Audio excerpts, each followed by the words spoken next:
Olá, eu sou Ailton de Oliveira.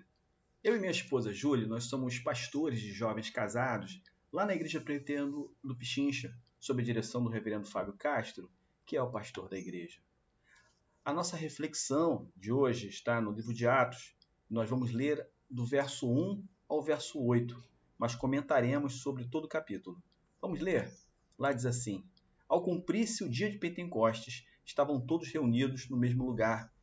De repente veio do céu um som, como de um vento impetuoso, e encheu toda a casa onde estavam assentados. E apareceram distribuídas entre eles línguas como de fogo, e pousou sobre cada um deles. Todos ficaram cheios do Espírito Santo e passaram a falar em outras línguas, segundo o Espírito lhes concedia que falassem. Ora, estavam habitando em Jerusalém judeus, homens piedosos, vindos de todas as nações debaixo do céu.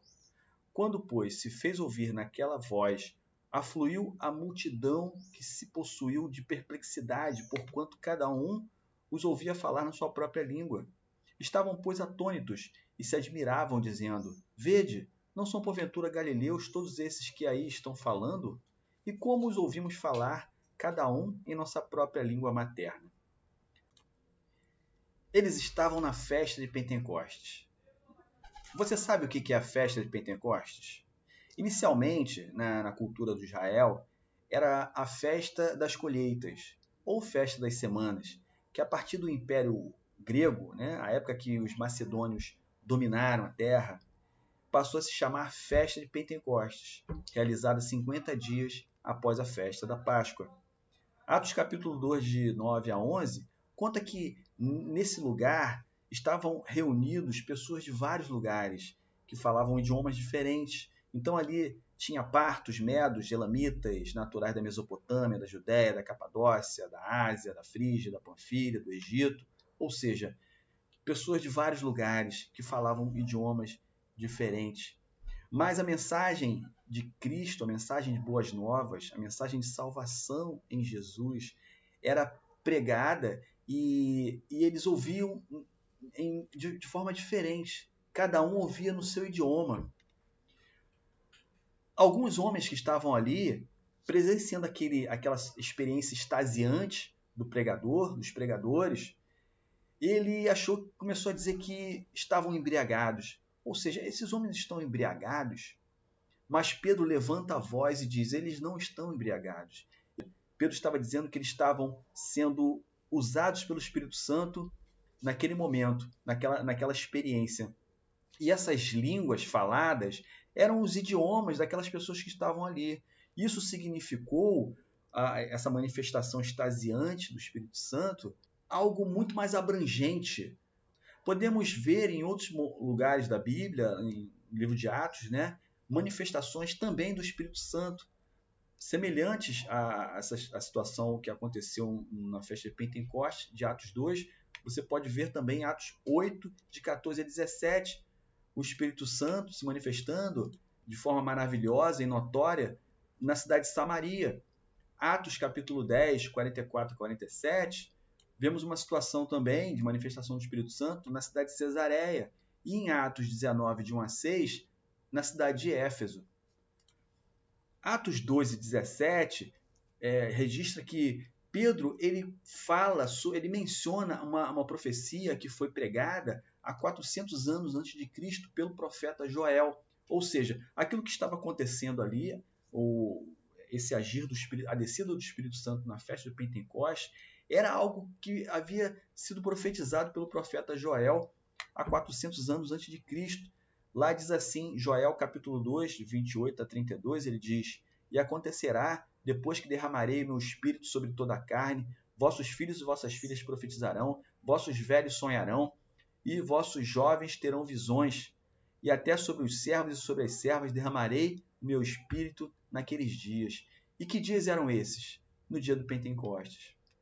Nos últimos versos, lá no verso 31 e 32 do capítulo 2 de Joel, ele fala: E acontecerá que todo aquele que invocar o nome do Senhor será salvo, porque no Monte Sião e em Jerusalém estarão os que forem salvos, como o Senhor prometeu, e entre os sobreviventes, aqueles que o Senhor chamar. Ou seja, o Evangelho estava sendo, naquele momento, dando seu ponto de o seu lançamento para todos os povos. Pedro fala também da identidade de Jesus Cristo com o Messias, a identidade messiânica de Jesus Cristo. Fala que era plano de Deus que Jesus Cristo sofresse, padecesse, fosse morto na mão dos homens e depois ele ressuscitasse. Pedro identifica Jesus como da linhagem de Davi, né? E em algum momento também Pedro ele diz para aquele povo que estava ali: vocês crucificaram Jesus, vocês são culpados por Jesus ter sido morto, mas esse Jesus ressuscitou. Aprove a Deus fazer com que Jesus Cristo ressuscitasse. Então Pedro diz que aquele povo que estava ali devia se arrepender, devia ser batizado em nome de Jesus Cristo, para ter seus pecados perdoados e que eles recebessem ali o Espírito Santo. Então, assim, naquele dia, naquele momento, naquela pregação, naquela situação ali maravilhosa do início da igreja, do momento de expansão do reino de Deus, a Bíblia diz que quase 3.000 pessoas se converteram e essas pessoas foram batizadas. Aí eu pergunto, aonde eles encontraram água para batizar quase 3.000 pessoas? Jerusalém não tinha poços disponíveis para batizar tantas pessoas assim. E aí abre-se um diálogo, né, sobre a questão do batismo. Qual é o batismo legítimo? Que é certo batizar por imersão, ou por aspersão, ou por efusão.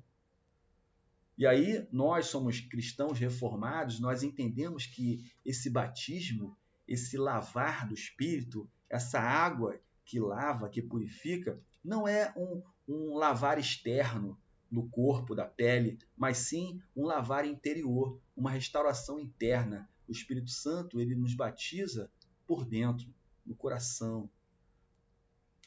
Os apóstolos, nesse momento, nesse tempo, eles faziam milagres.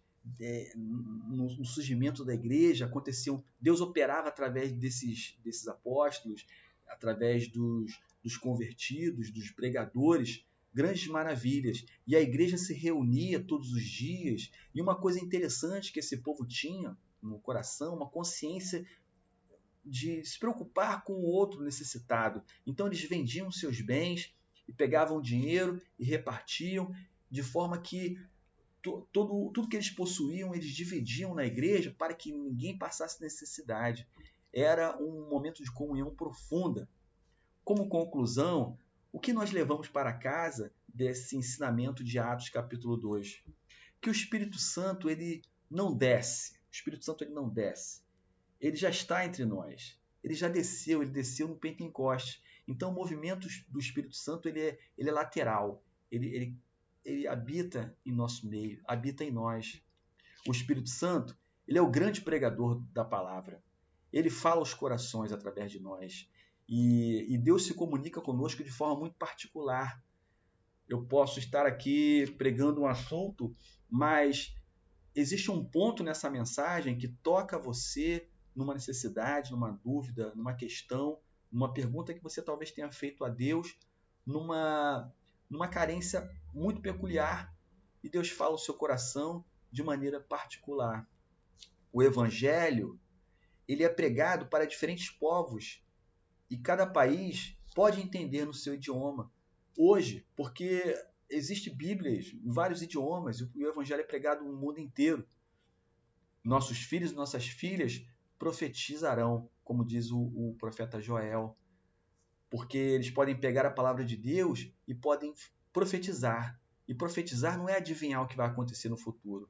Profetizar é comunicar a vontade de Deus, é comunicar o que Deus quer falar aos corações. Os nossos velhos sonharão. Por que os nossos velhos sonham? Porque os nossos velhos agora, aqueles que são convertidos pelo Espírito Santo, eles vivem sob a perspectiva da eternidade, a esperança do amanhã. A vida não finda, a vida continua em Deus, a vida é eterna. Nossos jovens terão visão bíblica, porque tem a palavra de Deus disponível e pode ser estudada e pode ser absorvida. E ele fala, até sobre os servos e sobre as servas derramarei meu espírito. Servas e servos. No primeiro século, havia escravos, haviam servos, e isso dá uma noção de igualdade. A igreja é um lugar onde todas as pessoas são iguais, tudo é nivelado. Aqueles que têm maior poder aquisitivo, aqueles que são mais inteligentes, aqueles que são mais fortes, aqueles que são mais fracos, enfim, a diversidade que há na igreja, o Espírito ele nos une em Jesus, e aí nós somos todos iguais diante de Deus. E acontecerá que todo aquele que invocar o nome do Senhor será salvo. Ou seja, a salvação não é para um grupo, para só Israel, para os judeus, mas sim é para todo aquele que invocar o nome do Senhor. Aquele que invocar o nome do Senhor será salvo. Que Deus abençoe todos onde você estiver, as pessoas que você conhece, que Deus abençoe a sua vida e que Deus abençoe outras pessoas através de você. E que o Espírito Santo de Deus faça de você uma ferramenta de bênção. Amém.